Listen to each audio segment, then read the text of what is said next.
ऐसी और जानकारी के लिए चैनल को सब्सक्राइब जरूर करें। तो चलिए आज बात करते हैं उस छोटे सी प्लास्टिक के कार्ड की जो आजकल लगभग हर किसी की जेब में मिल जाता है, यानी क्रेडिट कार्ड। पर सोचने वाली बात यह है कि क्या ये हमारे हाथ में मौजूद सबसे ताकतवर चीज है या फिर सबसे खतरनाक? आइए इसी सवाल की तह तक चलते हैं। तो सवाल सीधा यही है, क्या क्रेडिट कार्ड हमारी जिंदगी को आसान बनाने वाली एक कमाल की सुविधा है, या फिर ये एक ऐसा जाल है जिसमें कोई भी फंस सकता है और फिर आर्थिक मुश्किलें बढ़ सकती हैं? देखिए, जवाब उतना सीधा नहीं है जितना लगता है, और इसे समझने की शुरुआत होती है इसकी बिल्कुल बेसिक बात से। तो सबसे पहले सबसे जरूरी सवाल, आखिर ये क्रेडिट कार्ड है क्या भला? कई बार लोग इसे जादुई पैसे की तरह देखते हैं, लेकिन असलियत तो कुछ और ही है। इसे एकदम सीधी सादी भाषा में समझते हैं। जब भी कोई क्रेडिट कार्ड से कुछ भी खरीदता है तो वो असल में बैंक से एक छोटा सा बिना गारंटी वाला लोन ले रहा होता है। ये अपना पैसा नहीं है, ये उधार है जिससे चुकाना ही पड़ता है। बस यही एक बात है जिसे हमेशा याद रखना है। ठीक है, तो अब जब हम इसकी बुनियादी बात समझ गए हैं तो चलिए इसके चमकदार पहलू पर एक नज़र डालते हैं। आखिर हर कोई क्रेडिट कार्ड चाहता क्यों है? भाई, इसके फायदे हैं ही इतने कमाल के। जरा सोचकर देखिए, हर वक्त कैश लेकर घूमने की कोई जरूरत नहीं, और कोई बड़ी खरीदारी करनी हो तो पैसे तुरंत हाथ में हैं।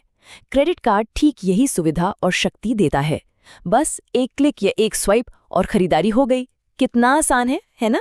और बात सिर्फ सुविधा की नहीं है। सोचिए, हर खर्च पर रिवॉर्ड पॉइंट्स या कैशबैक मिल रहा है। मतलब जो खरीदारी हम कर ही रहे हैं उस पर इनाम भी मिल रहा है।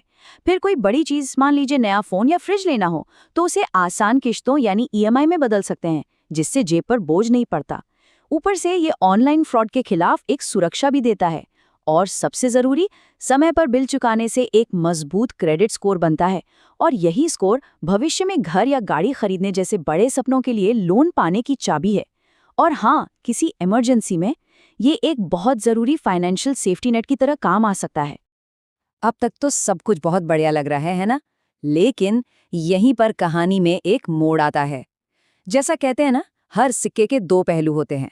तो अब हम सिक्के के दूसरे और ज्यादा खतरनाक पहलू की तरफ बढ़ रहे हैं। ये वो हिस्सा है जहां बहुत बहुत ज्यादा सावधानी बरतने की जरूरत है। अगर क्रेडिट कार्ड को अनुशासन से इस्तेमाल ना किया जाए तो इसके फायदे बहुत जल्दी नुकसान में बदल सकते हैं।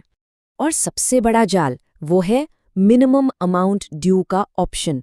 सुनने में कितना अच्छा लगता है ना, कि बस एक छोटी सी रकम चुका दो और सब ठीक है। लेकिन यहीं से वो फिसलन भरी ढलान शुरू होती है। जो भी रकम बच जाती है उस पर बैंक बहुत भारी ब्याज लगाता है, और यही चीज इंसान को सीधे कर्ज के जाल की तरफ खींच ले जाती है। हम कितने भारी ब्याज की बात कर रहे हैं? ये सालाना 40% या उससे भी ज्यादा हो सकता है। जरा इसकी तुलना किसी होम लोन या कार लोन से करके देखिए, और आपको अंदाजा लग जाएगा कि ये कितना खतरनाक हो सकता है। ये छोटी सी दिखने वाली रकम इतनी तेजी से बढ़ती है कि वो एक पहाड़ जैसे कर्ज में बदल जाती है, जिससे निकलना लगभग नामुमकिन सा लगने लगता है। ये बात इसे बिल्कुल सही तरीके से बताती है। न्यूनतम भुगतान एक धीमे जहर की तरह है।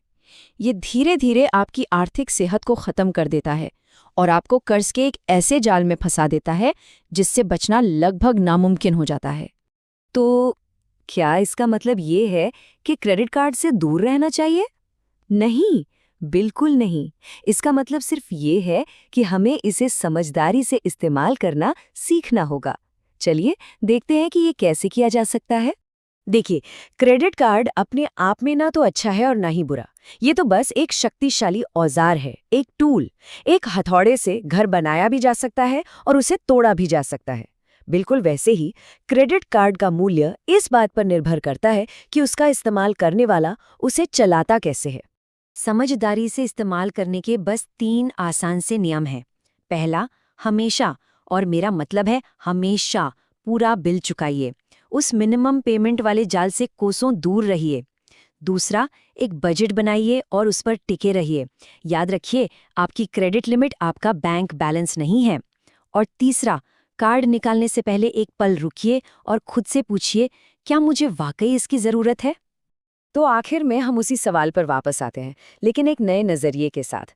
क्रेडिट कार्ड एक सुविधा है या एक जाल, ये पूरी तरह से इस्तेमाल करने वाले पर निर्भर करता है। तो आखिरी सवाल ये है, अपने पैसे का मालिक कौन है, आप या आपका कार्ड? फैसला आपका है।